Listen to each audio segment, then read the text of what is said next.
Bonjour à toutes et à tous, on est ravis de vous retrouver pour cette nouvelle émission. Une émission qui vous est proposée par la Maison départementale des personnes handicapées de la Haute-Vienne en collaboration avec le Conseil départemental de la Haute-Vienne dans le cadre de la Semaine européenne pour l'emploi des personnes handicapées, la SEPH 2020. Aujourd'hui, on va vous parler de quelque chose qui est très important finalement, aussi bien pour les personnes en situation de handicap que les personnes qui ne le sont pas. On va parler d'apprentissage.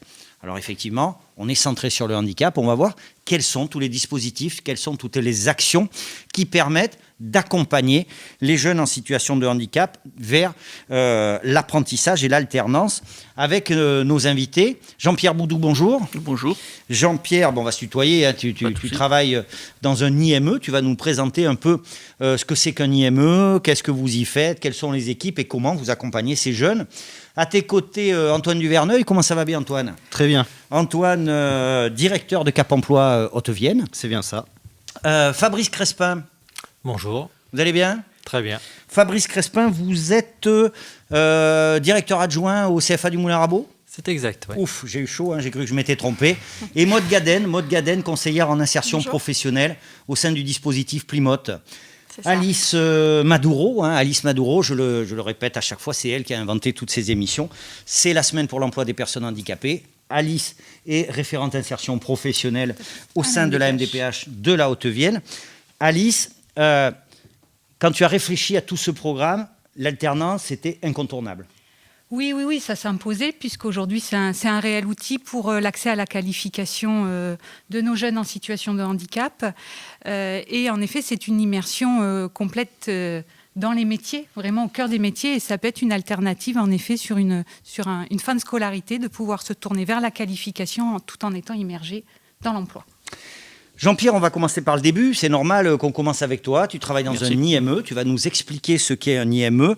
Quelle typologie de public vous accueillez avec tes collègues. Et puis pour y faire quoi ? D'accord, très bien. Alors un IME, c'est un établissement social et médico-social. On reçoit, ou on accueille plutôt, des jeunes déficients intellectuels légers avec troubles ou sans troubles associés. Des jeunes qui sont entre 6 et 18 ans et voire plus, avec l'amendement Creton, on continue à les accompagner. Alors l'amendement Creton, on va dire un peu ce que c'est.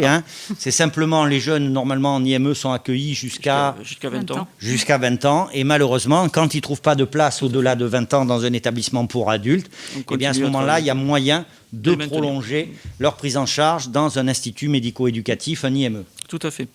Donc par rapport à l'IME, on reçoit les jeunes de 6 à 16 ans, c'est plus un accompagnement, on va dire, au niveau de tout ce qui est apprentissage scolaire, avec aussi des aides, bien sûr, éducatives et thérapeutiques, j'en parlerai tout à l'heure, au niveau de l'équipe. Et après, pour la partie qui nous intéresse le plus, donc c'est à partir de 16 ans, on rajoute aussi la partie pré-professionnelle.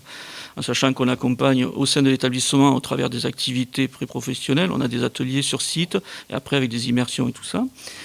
On fait bien de la préformation. Nous, il n'y a pas de formation qualifiante. Ils ne partent pas de l'IME avec un diplôme, puisqu'on n'en donne pas.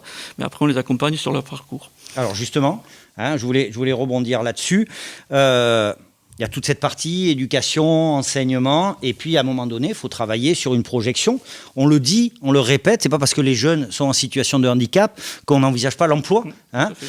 Et là aussi, il faut le préciser, l'emploi, que ce soit en milieu adapté ou protégé, mais aussi et surtout, parce que pour beaucoup c'est possible, l'emploi en milieu ordinaire. Donc qu'est-ce que développe l'IME en matière d'accompagnement vers l'apprentissage, vers le milieu ordinaire ?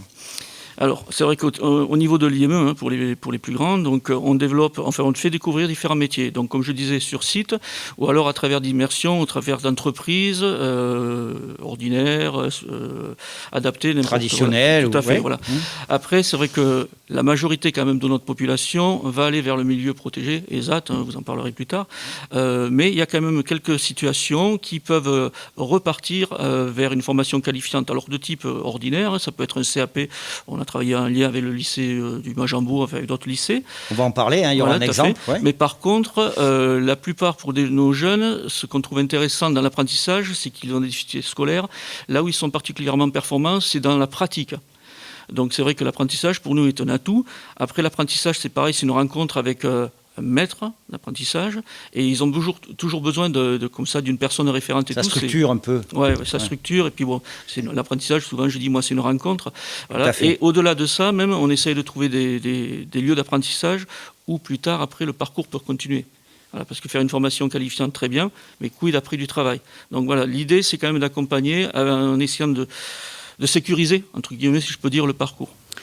Oui, et donc du coup, Jean-Pierre, vous avez eu l'opportunité d'accompagner justement un jeune vers un apprentissage en boucherie. Tout à fait, voilà. notamment. Pouvez-vous peut-être nous en dire un peu plus concernant ce jeune ? Alors, il s'agit de Jimmy qui a passé plusieurs années dans l'établissement, qui a découvert différents métiers de bouche, il a touché aussi des espaces verts et tout, mais il avait cette volonté de travailler dans la boucherie, ce qui n'est pas simple. Donc on a mis en place des stages dans différentes boucheries du côté de chez lui parce que c'était rassurant, petite boucherie traditionnelle. Après sur Limoges avec des boucheries un peu plus, on va dire, pointues, en collectivité aussi dans les magasins. Et après, on a aussi, dans le cadre de notre travail, ce qu'on appelle une unité externalisée. Donc, c'est une classe au sein du lycée d'Évasé, de l'EPLEFPA d'Évasé. Et donc, au sein de l'EPLEFPA, il y a une structure qui s'appelait le CIBIAL, mais maintenant c'est atelier de transformation, où il y a de la boucherie. Donc on a mis en place dans le cadre de ce dispositif des immersions au niveau du CIBIAL. Jimmy a pu rencontrer la personne qui s'en occupe, voilà, et puis ça s'est bien passé. Après, donc, on a pris contact avec le CFA du Moulin Rabot pour qu'il fasse aussi une immersion au niveau de la formation, pour qu'il se rende compte vraiment de ce qui était demandé tant sur la pratique que sur la théorie. Alors sur la théorie, ça pêche un peu, mais bon, on y reviendra. Mais par contre, voilà, son projet se structurait et tout. Et après, bon...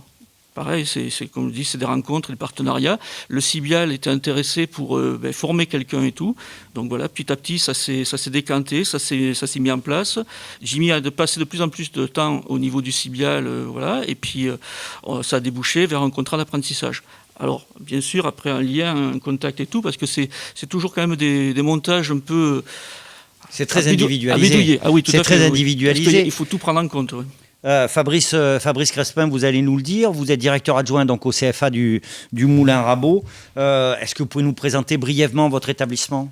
Oui, bien sûr, le CFA du Moulin Rabot, c'est un établissement qui existe depuis 45 ans maintenant, qui s'occupe essentiellement, je dis essentiellement parce qu'à une époque nous recevions quelques collégiens ou lycéens, maintenant c'est du pur apprentissage. On s'occupe de l'enseignement et de la formation par alternance. Le contrat d'apprentissage étant devenu aujourd'hui le grand bénéficiaire de cette alternance. Donc depuis 45 ans, on s'occupe des métiers de bouche. Donc on a parlé de la boucherie avec Jimmy, la charcuterie, le traiteur, la pâtisserie, la boulangerie, donc les métiers dits de bouche, les métiers de l'automobile, mécanique et carrosserie, du CAP jusqu'au BTS. Donc on couvre un large spectre à la fois de compétences, de diplômes, d'âge, de situations diverses et variées. Et à cela, on rajoute la petite enfance que nous faisons avec le Polaris sur Limoges et la coiffure. Alors, Jean-Pierre l'a évoqué, hein, donc vous avez accueilli Jimmy dans son parcours d'accès vers l'apprentissage. Et dans l'apprentissage, concrètement, ça veut dire quoi pour un CFA comme le vôtre, un centre de formation d'apprentis, d'accueillir un jeune en situation d'apprentissage ? Qu'est-ce qu'on doit mettre en place ? Avec qui on doit travailler ? Est-ce que vous avez du personnel dédié ? Est-ce que vous pouvez expliquer ? Tout à fait. Déjà, dans un premier temps, tout jeune qui arrive est traité de la même façon, quelles que soient ses difficultés et sa situation, qu'elle soit de handicap ou non. Ça veut dire que tous nos jeunes sont positionnés à leur entrée au CFA, parfois en amont. C'est ce qui est intéressant avec Jimmy, puisqu'il était déjà repéré, identifié, donc on avait des informations en ce sens. Mais tous nos jeunes sont positionnés. À partir de là, l'équipe enseignante établit le profil du jeune et identifie les besoins pour lesquels il faut trouver des solutions. Concernant Jimmy, la solution qui a été échafaudée, ça a été de co-réaliser, de co-construire avec Jimmy et avec tous ceux qui gravitent autour de lui un parcours aménagé de formation au travers d'un dispositif nouveau, en tout cas nouveau pour nous, qui est le dispositif Axéa. Voilà. Alice, Fabrice nous explique, on reviendra parce qu'il y a d'autres choses. Juste avant peut-être la question à Alice, est-ce que dans l'établissement vous avez un référent handicap ? Oui, tout à fait. On a donc Madame Maneuf qui est notre référente handicap. C'est une obligation depuis quelques années d'avoir un référent handicap. Elle a été formée en ce sens. D'abord parce qu'elle le souhaitait, bien évidemment. Elle était sensible à cette problématique du handicap. Donc c'est elle qui accompagne l'ensemble de nos jeunes en situation de handicap, dont Jimmy. Alice, je voulais voir avec toi, on a un CFA qui est ici. Je crois que la région Nouvelle-Aquitaine apporte une attention tout à fait particulière à la gestion des jeunes en situation de handicap. Qu'est-ce qu'ils ont mis en place pour venir un peu étayer l'action des CFA ? Tout à fait, M. Crespin vient de l'évoquer. Il a évoqué le dispositif AXEA. Monsieur Crespin, on peut également parler du CRFH, du Centre Ressources Formation Handicap, qui sont des dispositifs de la région, mais qui viennent en effet épauler les centres de formation afin de rendre accessible voilà, tout à fait. L'apprentissage. Le rôle du CRFH que nous côtoyons maintenant depuis un peu moins de 2 ans, c'est d'organiser, de coordonner l'ensemble de nos actions, puisqu'en fait, souvent, chaque structure, chaque institution menait son accompagnement de façon solitaire, j'allais dire. Le CRFH a pour vocation, en tout cas, c'est comme ça que moi je le perçois et que je l'utilise, à synthétiser tout ça, à nous mettre ensemble autour d'une table pour décider ensemble, mais ensemble avec le jeune, bien évidemment, de décider de ce qui peut être proposé comme accompagnement. C'est là que se trouve la force du CRFH aujourd'hui. Le cœur de l'apprentissage, c'est aussi la relation entreprise, c'est pas à vous que je vais le dire. Fabrice, comment vous appréhendez, comment vos équipes appréhendent cette relation entreprise dans le cadre d'un parcours d'un jeune qui présente un handicap ? Alors, toujours pareil, on part sur la même base. La même base, c'est que les entreprises ont besoin de compétences. Donc elles sont à la recherche de personnes qui ont envie d'apprendre un métier, envie de le découvrir. La question qui va se poser derrière, c'est le temps qu'on va se donner pour acquérir les compétences qui font défaut au départ. C'est souvent cette question-là qui est mise en avant. Maude, c'est à vous. Regardez, alors vous ne pouvez pas la voir, bien sûr, elle sourit, Maude, elle sourit tout le temps, mais vous ne pouvez pas la voir parce que j'ai oublié de vous le dire, bien sûr, vous en êtes rendu compte, on a tous des masques. C'est tout simplement parce qu'on travaille en relation avec des personnes en situation de handicap ou des personnes fragiles, et puis tout simplement parce qu'il faut se protéger les uns les autres. Moi, je préfère voir sourire Alice, Maude. C'est comme ça, on doit être raisonnable, Alice. Il faut être patient. Voilà, il faut être patient, mais c'est vraiment dommage parce que vous ne verrez pas à quel point mon sourire est charmant. Mais c'est pas grave. Maude, vous êtes donc conseillère en insertion sur le dispositif Plimoth. Le dispositif Plimoth est un dispositif d'emploi accompagné. Est-ce que vous pouvez nous expliquer en quoi ça consiste pour les personnes qui ne connaissent peut-être pas forcément ? Donc Plimoth, oui, est un dispositif d'emploi accompagné. On accompagne les personnes en situation de handicap vers et dans l'emploi. Ils ont besoin d'une notification du coup de la MDPH pour cette orientation. Après, du coup, quand on accompagne vers l'emploi, on va dire qu'on évalue un petit peu la situation de la personne. On travaille sur le projet professionnel. Il y a un accompagnement intensif aussi dans la recherche des entreprises. Il y a également aussi des mises en situation professionnelle par le biais de stages. Ça, c'est très important. Et après, quand on accompagne dans l'emploi, l'idée, c'est vraiment d'être sur le poste, donc d'être très, très présent. Donc, il y a un accompagnement qui peut être très intensif au début, puis après, dégressif, on va dire, en fonction de l'évolution et des besoins de la personne. Et également, une sensibilisation des équipes de travail. Au niveau de l'employeur, il y a aussi, du coup, des aides financières qui peuvent être montées. Ça, on le fait en collaboration avec Cap Emploi, généralement. Voilà. Donc voilà ce que je peux vous dire. Alors, une de vos missions aussi, c'est d'accompagner des personnes, des travailleurs des AT vers le milieu ordinaire. On est d'accord ? Avant que Maude nous réponde par rapport à ça, Alice, c'est quoi un ESAT ? Un ESAT, c'est un établissement et service d'aide par le travail. C'est une orientation qui dépend en effet de la CDAPH, de la Commission des droits et de l'autonomie des personnes handicapées, donc suite à un dossier à la MDPH. Et ça permet en effet à des personnes en situation de handicap d'être en réelle situation de travail, mais dans un environnement protégé, encadré. Alors ce qui est intéressant là, c'est que Maude, dans votre situation, vous avez accompagné une personne qui était orientée vers un ESAT, qui travaillait donc de façon adaptée, on va dire protégée.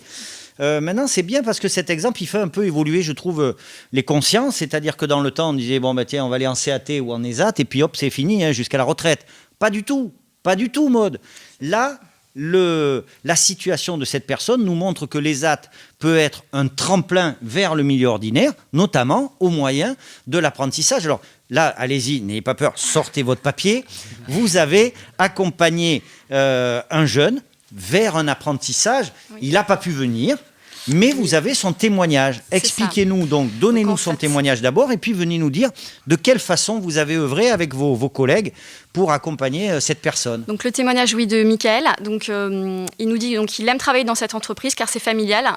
Alors il travaille dans quoi déjà ? En vente. En vente. Voilà. Donc c'est une entreprise familiale, petite entreprise. J'aime le travail que je fais et le contact avec les clients. Je m'entends bien avec mes collègues. J'ai de très bonnes relations avec mon patron, je lui parle beaucoup, c'est une personne qui me stimule beaucoup et qui m'a accordé sa confiance. Donc ça, je pense que pour lui, c'était très important. Je pense à la base que je resterai toute ma vie à l'ESAT. Et Plymouth m'a permis de travailler en milieu ordinaire. Au début, ce n'a pas été simple, car il y a eu un changement de rythme de travail. C'était beaucoup plus rapide qu'à l'ESAT.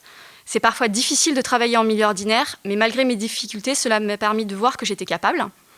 J'avais envie de réussir et que mes parents soient fiers de moi. Ma maman m'a toujours tirée vers le haut et elle a fait en sorte que je sois autonome dans la vie quotidienne, même si parfois cela a été dur.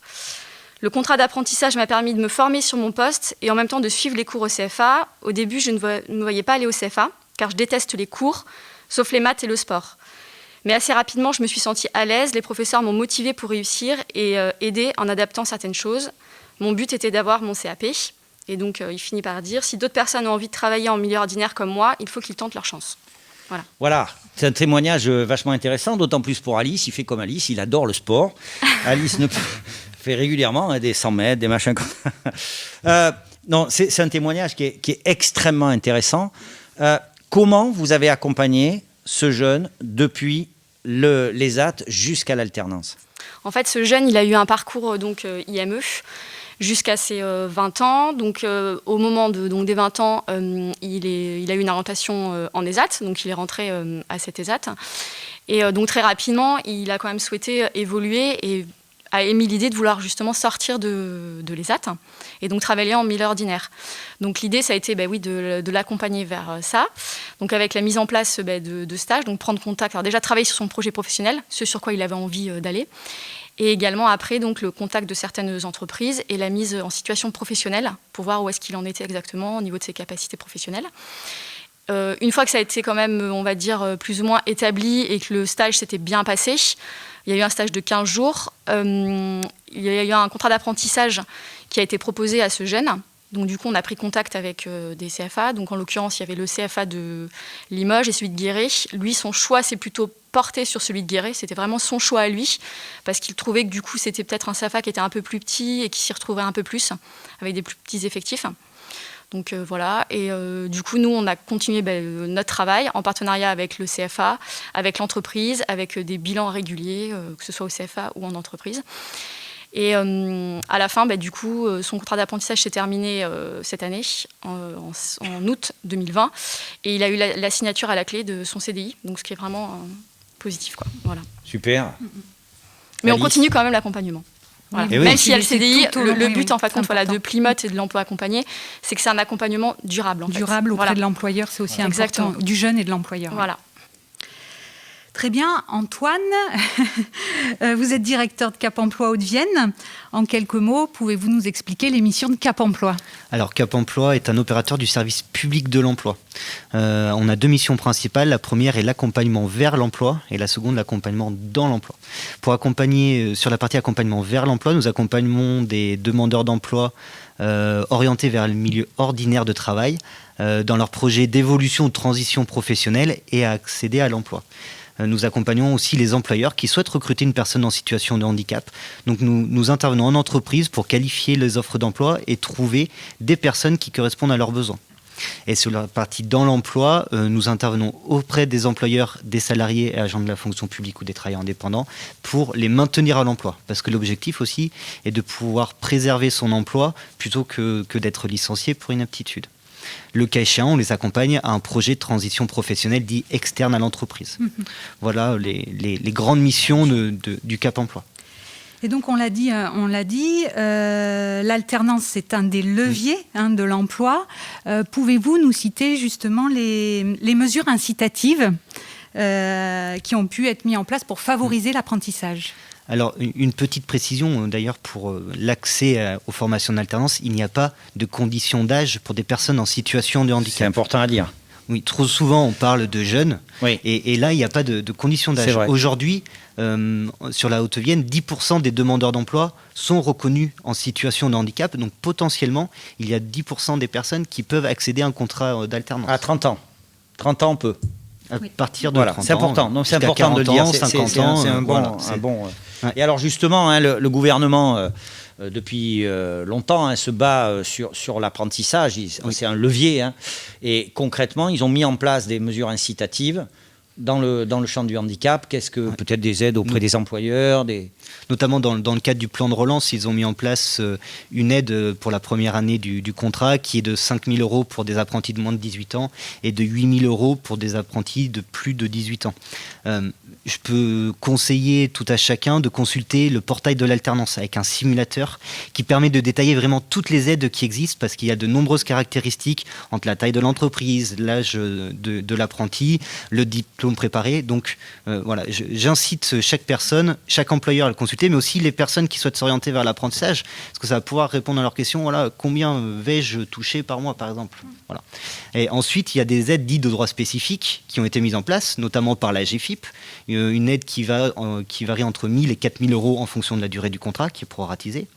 Une aide qui est mise en place par le FIPHFP dans la fonction publique, qui est une prise en charge à hauteur de 80% de la rémunération brute. Et un dernier fonds qui délivre une aide jusqu'à 5 000 €, c'est l'OETH, qui est en fait un accord qui est à destination de toutes les associations relevant du secteur sanitaire, social et médico-social.